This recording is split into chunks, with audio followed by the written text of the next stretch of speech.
starting to come back, and then the defense starting to get healthy, even though Cameron Sutton, Terrell Evans, and Demonte Kazi and guys like that are free agents. Alex Highsmith has a contract coming up, things like that. So, what would be the mentality, in your opinion, or the expectations for this team headed into this season?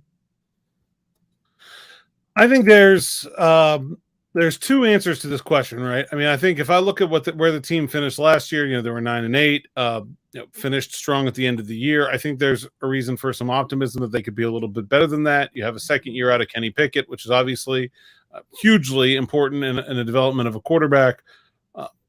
Expect to get TJ Watt back to better health, and I think they should be better, right? So I think that's like a reasonable expectation that they should be, I think, probably a good bit better than they were last year. 10 wins, 11 wins. I think somewhere in there seems reasonable. But the other thing, the other sort of side of the coin there is that like that sort of incremental growth is reasonable. But it's also, I think you can look around the league at, let's look at quarterback contracts. Let's see what happened with the New York Giants and the Las Vegas Raiders. And, do we want to pay an average quarterback $40 million, or do we want to let them go and start over? Like, that's a bad place to be from a salary cap standpoint. The Steelers only have 4 more years of Kenny Pickett on a rookie deal before that's going to become a problem. Same thing happened with the Cleveland Browns and Baker Mayfield. That's how they ended up with that Deshaun Watson contract, right? So I think you can win with guys like that, but I think it's hard to do it if you're paying them a lot of money.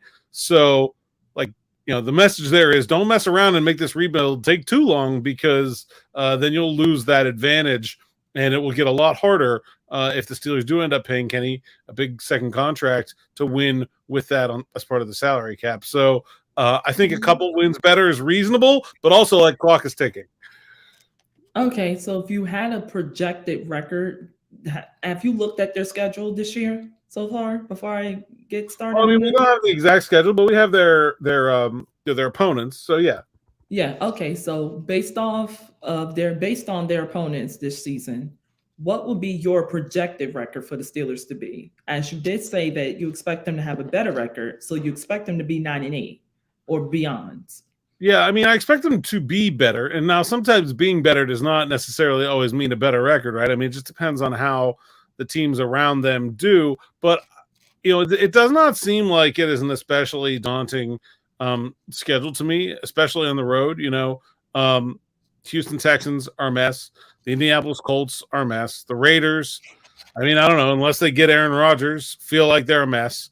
The Rams, I don't know. I mean, they're talking about trading Jalen Ramsey, talking about, maybe trading Matthew Stafford, although the GM refuted that report. Seattle, I mean, above average team, but nothing that's going to terrify you. I think it's a pretty light road schedule for the Steelers, right? I mean, they don't have those big, bad, tough games like they had at Buffalo and at Philadelphia last year that just sort of, like, even this time last year, just kind of felt unwinnable, right? Like, I just don't see any of those games. Now, that doesn't mean they're all going to be easy, but to me, it feels like a more, a pretty reasonable schedule. So, yeah, I think a better team would put them at 10 or 11 wins. I don't know that I'm ready to give a firm prediction, but that seems pretty fair. 10, 11 wins.